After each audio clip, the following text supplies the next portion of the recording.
వచ్చే నెల 15 నుండి 18వ తేదీ వరకు అఖిల భారత యువజన సమైక్య జాతీయ మహాసభలు తిరుపతి పట్టణంలో జరుగుతూ ఉన్నాయి. ఈ యొక్క జాతీయ మహాసభలకు అన్ని రాష్ట్రాల నుండి యువజనులు పాల్గొంటూ ఉన్నారు.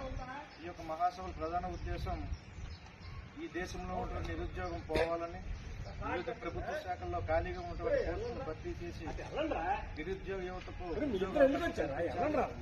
భగత్ సింగ్ నేషనల్ ఎంప్లాయ్మెంట్ ద్వారా నిరుద్యోగ యువతకు అవకాశాలు కల్పించాలి. అలాగే విశాఖ స్టీల్ ప్లాంట్ ఏదైతే ఉందో దాని ప్రైవేటీకరణ ఆపి ప్రభుత్వ రంగ సంస్థగా కొనసాగించాలని ప్రధాన డిమాండ్లతో ఈ యొక్క జాతీయ మహాసభలు జరుగుతూ ఉన్నాయి. కావున ఈ జిల్లాలో ఉన్నటువంటి నిరుద్యోగ యువకులందరూ కూడా పాల్గొని జాతీయ మహాసభలను విజయవంతం చేయాలని సందర్భంగా మేము తెలియజేస్తూ ఉన్నాం.